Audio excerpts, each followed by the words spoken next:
I am so happy that you're able to join us for this extended interview. Make sure to visit theoffbeatlife.com. Again, that's theoffbeatlife.com to get more killer resources.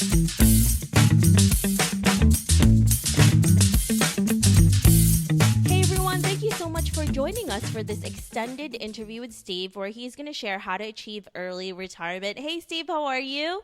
I'm doing great. How are you? Great. So before we dig deep and you give us all of these tips and tricks on how to achieve early retirement, can you tell us a little bit more about you and why you live an offbeat life? Yep. So our story is I was never satisfied with what I did for a living. I worked in IT.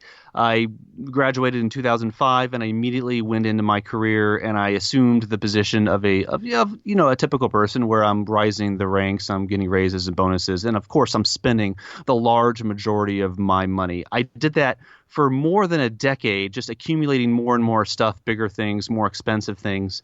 But it got to the point where I finally admitted to myself that even with my good job, even with my house in the suburbs, even with all my cars, like I had a supercharged Corvette, I had a Cadillac, I had a racing motorcycle, even with all that stuff, I still wasn't all that happy. I knew I needed to make a change. I couldn't keep on living like this.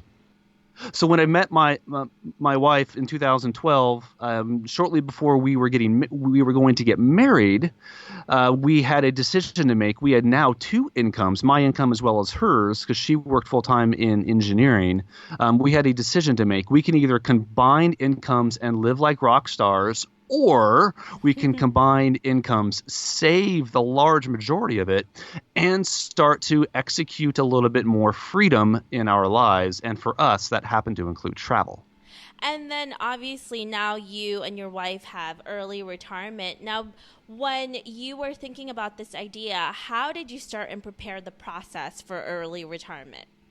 Yeah, I think the first step is to understand exactly where your money is going now, and then decide for yourself whether that spending is genuinely making you happy or not, and if that spending genuinely supports the future goal of early retirement. And one of the things that I always like to bring up is, buying the morning coffee at like a Starbucks or somewhere else, even when there's free coffee at the office.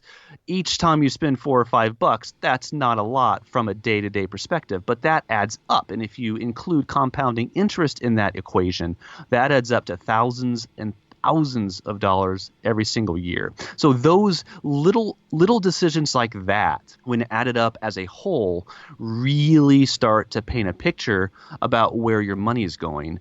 And once you realize where your money is going, you can start to decide more objectively whether your money is going to something that you actually enjoy, whether it's going to something that makes you happy, and most importantly, if it's supporting your future goal, if that happens to be early retirement. So what are some of the roadblocks you both face preparing for early retirement? I think the biggest one is not living like my coworkers. For the longest time, we went out to bars and happy hours and things like that after work, and we spent probably 40, 50, 60 bucks a pop doing that. If you have a more traditional view of retirement, that doesn't make all that big of a deal, as long as you don't go overboard, of course. For us, we really had to live within our own sense of, I guess, what's sensible to us. And sometimes that meant we're not doing as many things with our friends and our coworkers. And that can be a little bit of a struggle, at least early on. I think the more you do that, the easier it gets. But making that initial transition, that was tough. And I think deciding on what expenses are going to contribute to our happiness and contribute to our future goals, that process isn't easy. It takes some trial and error, and there's a lot of gray areas. There's a lot of wiggle room. But I think the more you do it, the easier that whole process gets. Now, how did you and your wife know how much you actually needed so you don't run out of your savings? We used what's called the Trinity study or the 4% rule. We used that as our foundation. So at Trinity University back in the 80s, a few professors got together and their goal was to come up with a percentage of your net worth. So the total amount of money that you have that you can spend on a yearly basis and never run out of cash. And this assumes that you're invested in the stock market. So even through recessions and depressions, there's a percentage number that you can spend and stand a reasonably good chance of never running out of money. Now, there are no guarantees in life. This isn't a 100%. But what these researchers came up with is about 4% of your net worth most people can spend throughout the years and stand a reasonably good chance of never running out of their money. So for us, that was basically 25 times our annual spending we needed to have as our net worth. So for us, that amount came back to about $1 million. So for us, before we retired early, we wanted in the neighborhood of $1 million net worth before we really felt comfortable retiring early. Wow. And that's incredible that you were able to do that and be really sensible about it as well. Yeah, I mean, it definitely takes practice. That, like I was saying, that initial hurdle of living a more typical life to an atypical life, that initial step is hard. It's like starting a new diet. Once you first start eating differently, that's tough. That's really not easy. You're not comfortable with that. But the longer you do it, the more you do it, the definitely the easier it gets. Yeah. Now, where do you invest your money so you can actually have access to it before you retire? Yeah, and this is a really important question because if all your money is tied up in your retirement accounts, that's going to be really tough to retire early because you Yeah. can't get at it before 59 and a half without penalty. However, there are some loopholes in the system that will allow you to get at that money. We don't like to use those. We don't like to depend on those. So one thing that we did when we were both working full-time jobs, we did a couple things. One, we opened up something called a brokerage account. We happen to use Vanguard, but a whole bunch of investment companies like Fidelity and others offer brokerage accounts. And those are just taxable accounts. So after you get your income from your company, you can invest a certain amount of money in those accounts, and they will grow in the stock market like your retirement accounts would. However, the difference is you can buy and sell whenever you want. You have access to that money whenever you want. Of course, you have to pay capital gains taxes, of course, but you're not restricted based on age about when you can pull those funds back out of your brokerage account. And the next thing we did is establish an emergency fund. And a lot of people use savings accounts. Some people use money market accounts. Both savings and money market accounts offer low risk but low build savings potentials for your money. So you're not going to gain a lot, but you're probably not going to lose either, depending on what kind of account that you invest in. So for us, we saved 3 to 4 years of living expenses in an Ally savings account, and of course we can pull from that and devote to it as much as we want, as whenever basically. That is very liquid money that we have access to. Yeah, and you don't have to wait until you're in your 60s when regular people are retiring. Yeah, exactly. And then, of course, there's Social Security later on. I think a lot of people just assume that Social Security isn't going to be around when they turn 65. I don't happen to believe that. I think there's always going to be something there. But be that as it may, there is that money too that you will be able to draw from and use once you get to that age. But there's a lot of years before that, depending on how old you are now, of course, and really using your investment potential outside of your long-term retirement accounts. That's how your money builds for the near term, and that's how you build your nest egg that you can actually pull from when you retire early. Yeah, and these are such great strategies, especially for people who are really young and want to do this early retirement, right? What we like to do is we like to make this, think of it as like a pay yourself first method of money management.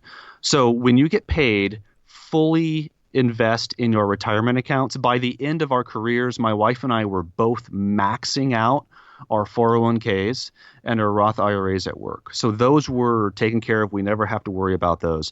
The money left over, brokerage accounts, money left over from that, savings account. And then at the very end, all the money that happened to be left over, that's what we would use to, play around with, and, the gym membership, the restaurants here and there. So fund retirement first, live on the rest second. So if someone is also thinking about doing this and they've done, most of the things that you've talked about, or even all of them, when do they know they're actually ready to do this? Because even if you have the money, you've thought about all the savings, how to access your money that you have saved, there's still that fear, right? So Yep. Mm-hmm. How do you actually know when you're finally ready to take the plunge to leave your job and to do this? I think the answer to that is 100% mental. Now, of course, this assumes that, like you said, everything from a financial perspective is there. You have money that you can access. You have a reasonable expectation that you'll be able to live out many, many, many, many, many years without having to worry. So if all that is already there, then it's really your mental ability to take that plunge. And for some of us, it's going to be way harder than it is for others. For me, it happened to be pretty easy because I'm a very risk tolerant person. For my wife, it was a little bit tougher because she is more of a risk averse person. And I think it's good that we married each other because she keeps me sane and I kind of pull her along for some of the more, weird or adventurous stuff. So I think together that works out really well. But if you're both risk averse people, that's going to be pretty tough to, even if you think you are ready, to pull that plug. And really, it comes down to making that decision and say, okay, we met our goal.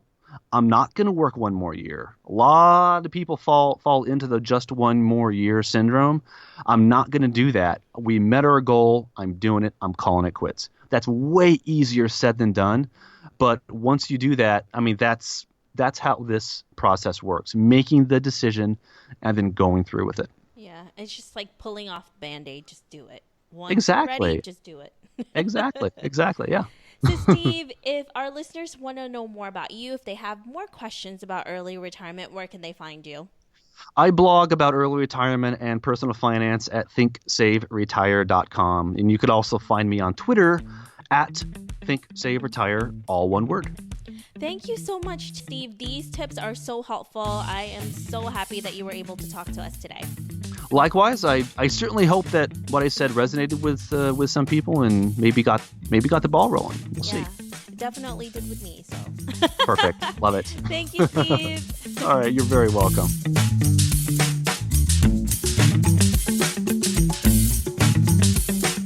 I hope you enjoyed this extended interview with Steve.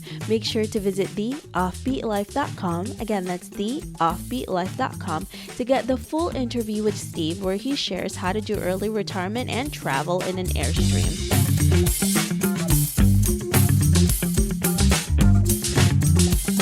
Thanks for joining me on this extended interview.